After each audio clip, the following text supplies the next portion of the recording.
Hello అండి, నమస్తే. ఇక్కడ ఈరోజైతే ఈ పులుసు చేస్తున్నానండి. చిట్టి కాకరకాయలు మామూలుగా చేదు అనిపిస్తూ ఉంటుంది కదా, మనకు అందరికీ తెలిసే ఉంటుందిలేండి. కాకపోతే తెలియని వాళ్ళు ఎవరైనా చూస్తారనే ఉద్దేశంతో అయితే పెడుతున్నా. చిట్టి కాకరకాయలు కొంచెం చేదు అనిపిస్తుంది. కొన్ని కాకరకాయలు అయితే చేదు ఉండవంట, నాకు తెలీదు. ఈ చిట్టి కాకరకాయలు మనము చేదు లేకుండా ఎలా చేసుకోవాలంటే, ఫస్ట్ అయితే ఒక పాత్రలోకి ఒక స్పూన్ అయితే పసుపు పొడి, ఒక స్పూన్ అయితే సాల్ట్, ఒక 2 స్పూన్లు పెరుగు అనమాట. పెరుగు వేసి బాగా కలుపుకొని, చేత్తో కలుపుకొని కాకరకాయల్ని పైన పొట్టంతా జూరేసుకుంటాను. లోపల ఉన్న గింజలు కూడా తీసేస్తానండి. చాలామంది అట్లనే చేస్తూ ఉంటారంట, వాళ్ళకి నచ్చుతుంది కాబట్టి చేసుకుంటారు.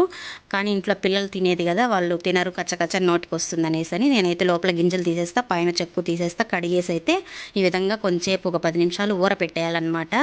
చేదంతా వచ్చేస్తుంది బయటికి.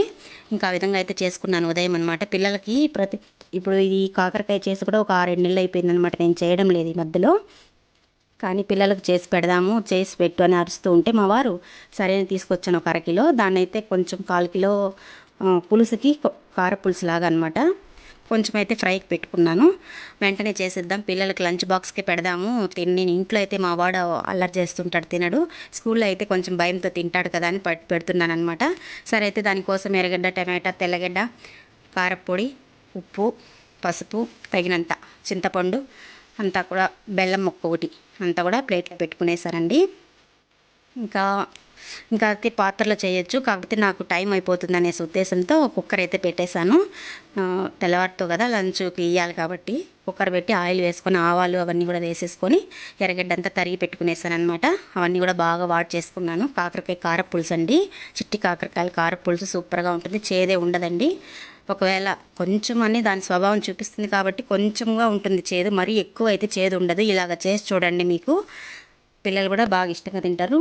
ఇంకా ఈ విధంగా అయితే బాగా వేయించేసిన తర్వాత తగినంత మిరప్పొడి వేసుకున్నాను, 1/4 కిలోకి తగినంత కారపొడి. ఇంకా కాకరకాయలు కూడా బాగా వేసి బాగా వాట్ చేస్తానన్నమాట. వాట్ చేసిన తర్వాత పులుపు కలిపి పోసేసి కొంచెం మనకు తగినంత, చాలా పులుసు లేకుండా కొద్దిగా నీళ్ళు పోసేసి తగినంత ఉప్పు వేసుకొని బాగా విజిల్ అయితే పెట్టేశాను. ఇంకైతే పిల్లలకు జొన్న ఇడ్లీ పెడుతున్నానండి. జొన్న పిండి రవ్వలాగా కొట్టుకొని వచ్చుకున్నాను. జొన్నలు ముందు రోజే తెల్లవారితోనే ఉద్దిపప్పు వేసి నానబెట్టుకొని రుబ్బేసి మిక్సీలో ఉద్దిపప్పుని కలబెట్టి పెట్టేస్తానండి, ఉప్పు సోడా వేసేసి. ఉదయం అయితే ఇడ్లీ వేసేస్తానమాట. పిల్లలు కూడా తింటున్నారు, అందుకు అలవాటు చేద్దామనే ఉద్దేశంతో ఇలా చేస్తున్నాను అనమాట. కారం జొన్న ఇడ్లీ అనమాట. ఒక పక్క అయితే జొన్న ఇడ్లీ కారం పిల్లలకైతే పెట్టేశాను, తినేశారు. ఇంకా పులుసు అయితే ఒక్క విజిల్కే బాగా ఉడికిపోతుందండి. ఇంకా రెడీ అయిపోయిందనమాట పులుసు అయితే.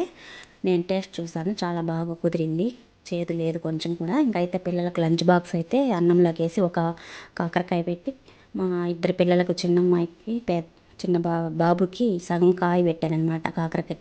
పెద్దమ్మాయికి అయితే ఒకటి పెట్టేశాను. పులుసు వేసి బాగా కలిపి లంచ్ బాక్స్ అయితే కట్టి పెట్టేశానండి.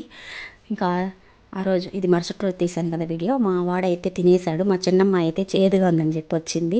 పిల్లకాయలకి అంతేలేండి, రవ్వ ఉన్నా కూడా తినరనమాట. అట్లా మా పెద్దమ్మ అయితే చాలా బాగుందని తినిందనమాట. అట్లా మనకైతే సరిపోతుంది, చేదు ఉండదు. మీరు అలా చేసి చూడండి, ఆ చిన్న చిట్కాతో చేదు లేకుండా చేసుకోవచ్చు అనమాట. సరే అయితే ఫ్రైకి అయితే ఇంకా అలాగే చేసేసానండి. అంటే ఫ్రైకి కూడా మధ్యలో పోసేసి గింజలు తీసేసి పైనంత చెక్కు తీసి అలాగే ఉప్పు, పసుపు, ఇంకా పెరుగేసి బాగా కలిపెట్టేసాను అనమాట. కొంతసేపు కడిగేసిన తర్వాత 10 నిమిషాలు ఉంచేసి ఇంకా అలాగే పప్పుల పొడి ఉంటే లోపల కూర్చేసి ఆయిల్లో బాగా డీప్ ఫ్రై చేసేసాను. ఇంకా పప్పుల పొడి కొంచెం వేసేసి, నేను ముందే కొట్టి పెట్టుకొని ఉంటాను ఆ పప్పుల పొడి అనమాట. అదే ఆయిల్లోనే పప్పుల పొడి వేసి బాగా కలబెట్టేసానండి. చాలా బాగుంది కాకరకాయ ఫ్రై కూడా. ఇలా చేసి చూడండి, ఈజీ అనిపిస్తుంది మీకు కూడా. ఇంకైతే ఆ రోజు మాకు కాకరకాయ కారపులుసు, కాకరకాయ ఫ్రై అనమాట. ఒకరోజు అది గడిచిపోతుంది, చేదు లేకుండా తిందామని చెప్పి ఇలా చేశానమాట. పిల్లలు కూడా తిన్నారు. ఈ విధంగా ట్రై చేసి చూడండి, మీకు కూడా చాలా బాగుంటుంది టేస్ట్. ఈ నా వీడియో నచ్చినట్టయితే లైక్ చేయండి, షేర్ చేయండి, సబ్స్క్రైబ్ చేసుకొని మరొక వీడియోతో మళ్ళీ కలుస్తా. బాయ్ అండి.